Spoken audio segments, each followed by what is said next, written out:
Impact Family, impacting the world through healthy family. Shalom saudara-saudara, apa kabar? Bagaimana? Saudara sudah menunggu-nunggu ingin tahu tentang siapakah Roh Kudus? Hari ini kita akan mempelajari lagi 6 hal mengenai siapakah Roh Kudus itu. Ya, siap? Mari kita lihat. Kalau kemarin saya ulangi supaya saudara masih ingat bahwa Roh Kudus itu berkata-kata, Roh Kudus itu memohon, Roh Kudus itu juga menyaksikan, bahwa Roh Kudus itu memimpin dan dia juga memberi komando.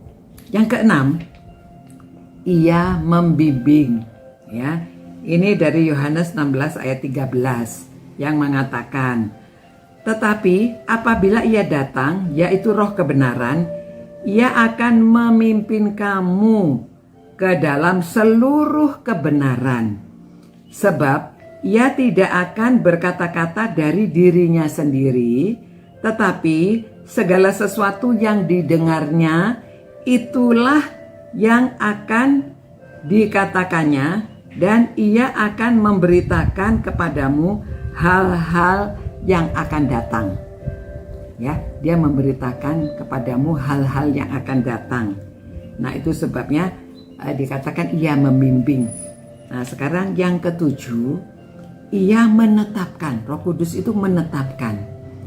Ya, kita lihat dari Kisah 20 ayat 28. Karena itu, jagalah dirimu dan jagalah seluruh kawanan, karena kamulah yang ditetapkan Roh Kudus menjadi penilik untuk menggembalakan jemaat Allah yang diperolehnya dengan darah anaknya sendiri. Nah, yang kedelapan, ia dapat didustai. Jadi orang mendustai Roh Kudus, ya. Ini dari Kisah Para Rasul pasal 5 ayat 3 dan 4. Tetapi Petrus berkata, Ananias, mengapa hatimu dikuasai iblis sehingga engkau mendustai Roh Kudus dan menahan sebagian dari hasil penjualan tanah itu?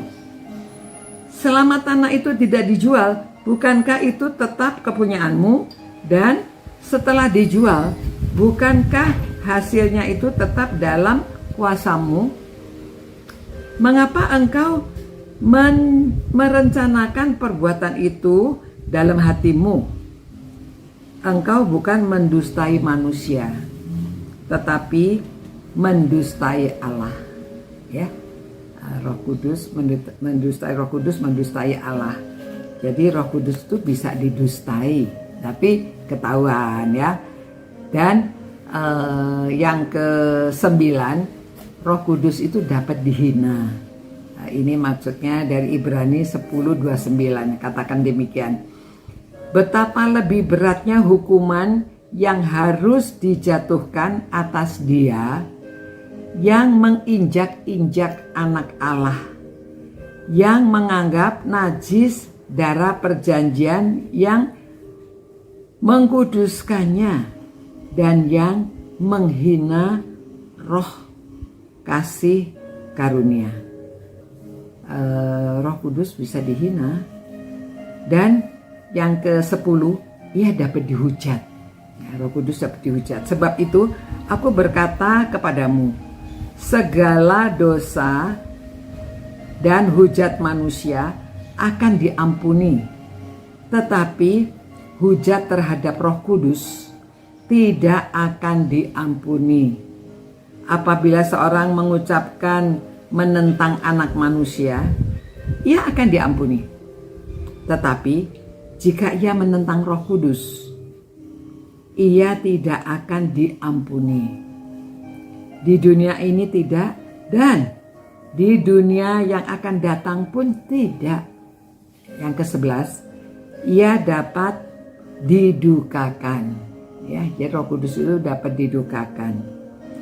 Dan janganlah kamu mendukakan Roh Kudus Allah yang telah memeteraikan kamu menjelang hari penyelamatan. Ya, itu Efesus 4 ayat 30. Jadi saudara, semua emosi dan perbuatan yang sudah kita daftarkan di atas adalah ciri-ciri seorang pribadi. Jadi Roh Kudus itu adalah suatu pribadi.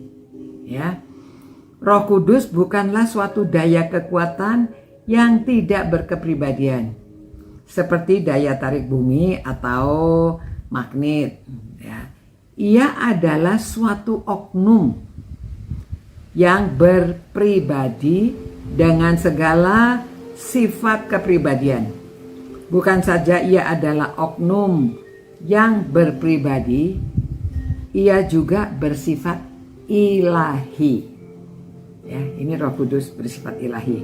Nah, saudara, kita sudah mempelajari 11 hal tentang Roh Kudus ya. Jadi supaya saudara mungkin perlu diulang lagi ya, bahwa Roh Kudus itu yang pertama, ia berkata-kata, kedua memohon, ketiga menyaksikan, keempat memimpin, kelima memberi komando, keenam ia membimbing, ketujuh ia menetapkan, kedelapan ia dapat didustai, kesembilan ia dapat dihina, kesepuluh ia dapat dihujat, kesebelas ia dapat didukakan. Itu sebabnya ia adalah suatu pribadi. Ya, Tuhan, terima kasih Tuhan, kami memperoleh pelajaran yang begitu berharga mengenai Roh Kudus. Berkati kami, berkatilah semua orang yang merenungkan firman-Mu ini, yang sudah siap mau mengerti tentang Roh Kudus. Karena Engkau sendiri, pribadi Engkau sendiri, itu sebabnya Engkau yang memberi penerangan kepada kami semua Tuhan. Terima kasih Tuhan. Demi nama Yesus Kristus kami berdoa. Amin. Nah saudara-saudara, kita sudah belajar tentang siapa Roh Kudus. Tapi saudara, masih ada banyak hal lagi. Ya, ini pelajaran yang kita ambil dari Billy Graham. Luar biasa saudara ya.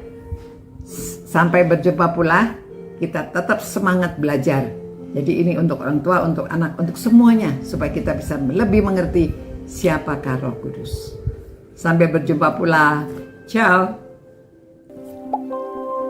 Impact Family, impacting the world through healthy family.